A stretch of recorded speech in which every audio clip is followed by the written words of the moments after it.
nice shot of the bar to bring us in there. The California Grill, that's at the top of the Contemporary Resort. That's on the bar towel there. Very cool.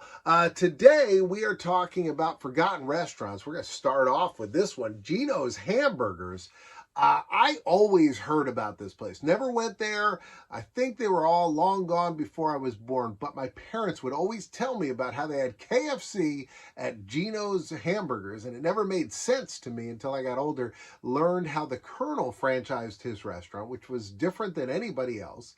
What he did, which was a smart move, was he would allow you at your restaurant, if you were Gino's or if you were Bert's restaurant or Joe's restaurant, he would allow you to sell Kentucky Fried Chicken. And the deal was you'd had to give him like 10 cents on every chicken leg or something. But you would have to pay him. He would give you those seasons, the 11 herbs and spices, and he'd provide you with the cooking method, and then you could advertise using his face. And that's what Gino's was doing. Gino's had a line of burgers. Look at this. Everybody goes to Gino's. You can get Gino's hamburgers, French fries. This is like the classic menu. I wish they would bring back menus like this. Like all of the fast food joints now have 15 different chicken sandwiches. I mean, there's too much. You can only have so many things and do them right. So I like when I see a menu like that, it makes me happy. All right, let's see. The Green Frog. We talked about this. I do a video every day, by the way, 2 o'clock. So make sure you come back. We did a video about this. The Green Frog Restaurant. This was in Waycross, Georgia, like a small little restaurant. Then it grew and grew and grew for decades and decades. And then he went out of business. But he dusted himself off. He stood up and he tried again. And instead of the Green Frog, this time he went with the color red. Instead of a frog, he went with lobster, and he made the Red Lobster. That's a success. Here's one I remember. This is the Woolworth lunch counter. When I was a kid, Woolworth was probably the most popular place you'd go to get your school clothes. You get all your notebooks. You get a Trapper Keeper. You'd get your pencils with the little erasers that you put on top and then erased everything. You would get all that stuff at Woolworths. That was the store to go to. It's the 5 and dime. And so every year you'd go there, and I have the most vivid memories of going to the Woolworths counter. You would go there. Now, they had like this bar-style counter. It's the only place I ever remember sitting at one. And I thought about it like the Old West, because you'd always see the saloon in the Old West. And that's what, when I was a kid, when I was sitting up there, I was an old gunslinger. I remember getting the chicken sandwich a lot, which was just some processed breaded cutlet thrown on a roll. But I loved it, man. Those were simpler times. It was good. The Burger Chef. It was a huge competitor to McDonald's and Burger King for a long time. Eventually, they went under, but they were pretty cool. They had a series of ads with the Family Circus characters, which I think is super cool. We should do a whole thing on them one time. Burger Chef. The Ground Round. This is a place I have the most fond memories of. We used to go to the Ground Round. Now, this was a sit-down restaurant, kind of a sports bar before that was really a thing, although I do think they had some TVs around. You would go there, and on your birthday, you paid what you weighed.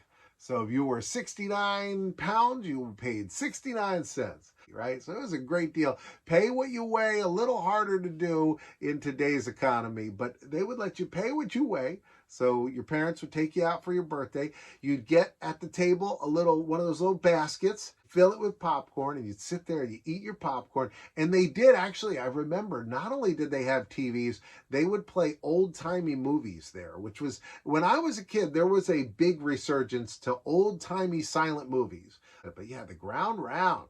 That takes me back. All right, we talked about the Colonel for a bit. Kentucky beef.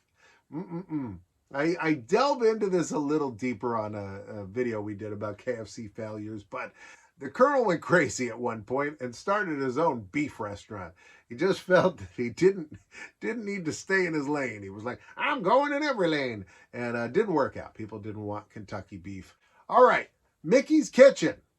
This is a good one. At your Disney theme parks, you always have your Mickey Mouse restaurants. They brought one to like every mall for a brief time. It didn't get everywhere, but that was the idea. And so they kind of test marketed it out. They did it for a couple of years. It didn't have walk-around characters, and the menu was really uninspired. It was like spaghetti and meatballs and stuff. It didn't, like, none of it really gave you the feeling that people wanted. I think if you did, I feel like you do a character meal with Mickey Mouse and Goofy and whatever, and they come around to your table. You can do it at any mall in America. It'll be full every day. But yeah, this was Mickey's Kitchen. That was a thing. Pasta Mania. Hulk Hogan's restaurant. We've talked about this quite a bit on the channel. I've toured an entire 1-hour presentation on the history of Pasta Mania. This picture is from the grand opening. They had a pasta eating contest between Macho Man Randy Savage and Hulk Hogan. Here's the result. Here's the end of the match. Macho Man bested Hulk Hogan at his own pasta game. I went there. I did a video. This is when I first started doing videos, so it's short and it's terrible. But I did a video when I went to the location of the original Pasta Mania. When I went there, I don't know now if it still is, but it was a Popeyes, and at the time, Popeyes called themselves Popeyes Chicken and Biscuit. And I believe today it's Popeye's Louisiana Kitchen. It was in the Mall of America. They have this log flume ride, and you ride through, and there's a giant, who's the big tall guy with the blue ox? Paul Bunyan. They have a giant Paul Bunyan statue, animatronic, I shouldn't say statue. This thing is way bigger than the Yeti that doesn't work in Everest. This thing is enormous. That year for Halloween, they dressed him as Hulk Hogan in the Pasta Mania gear. That is fantastic.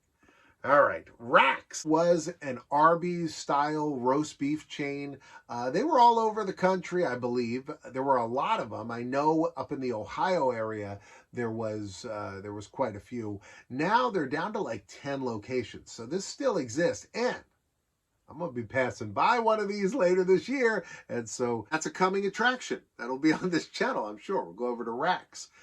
Kenny Rogers Roasters. We all remember the Seinfeld episode with the Kenny Rogers Roasters sign. I had this. There used to be this place called Miami Subs, and Miami Subs had Arthur Treachers, had Kenny Rogers Roasters, had Ben and Jerry's, I think, or 31 Flavors, one of those. But anyway, they had all these different things. And I got the Kenny Rogers once or twice, but I always wanted the Arthur Treachers. But I did enjoy Kenny. He knew his way around a bird. This is Chi-Chi's Mexican restaurant. I feel like a lot of these Mexican restaurants in that era of the 80s were an introduction to Mexican food for a lot of people. Like, I feel like my family was not familiar. We had taco night and that was it. And so this was our first time going to a Mexican restaurant. And I remember going to this one and also Casa Lupita, which we had. And I remember very vividly, they gave us like a fried bread bowl full of salsa. And when we got towards the bottom of it, my grandmother picked that bread bowl up and she ate the whole thing. And I remember we were all like, I didn't know you could eat that thing. We were so impressed because we thought salsa was super spicy back then. But yeah, Casa Lupita. Pup and Taco. This was a chain out in California. If you ever watch Fletch, there's a scene where he's speaking in Spanish and he says pup and taco. And I've seen a lot of people online believe that he says the F word, but he doesn't. He says pup and taco, which was a chain. It's gone. Pup and Taco. H Salt Fish and Chips. That was also out in California.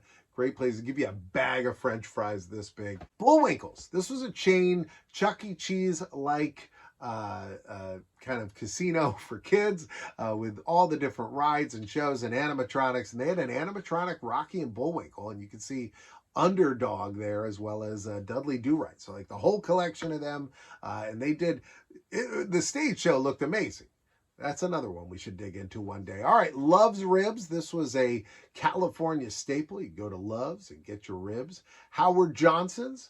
We had a Howard Johnson's near my high school. That was a good time, though. I miss the Howard Johnson's. Well, that's all I have time for. Right now, I got to go find a buffet, but you have to choose between these two boxes. You got box 1, box 2. You choose either one. I won't be mad.